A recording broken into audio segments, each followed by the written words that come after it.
Hi everyone, it's Ellen from Glowforge. Mother's Day is next week, so I thought I'd print a necklace as a gift for my mom.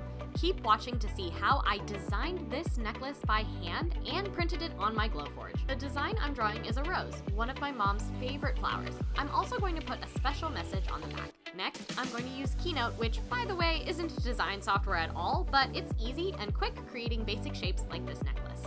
Next, I'll upload my design. The camera on the inside of my Glowforge will scan in my drawing, and I'll easily be able to upload the circles I designed in Keynote to pull it all together.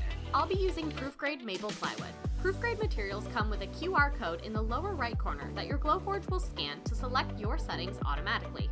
Now, I can drag, resize, and drop my design on this scrap piece of material to save as much space as I can. It took me under 5 minutes to draw this design by hand and print it on my Glowforge.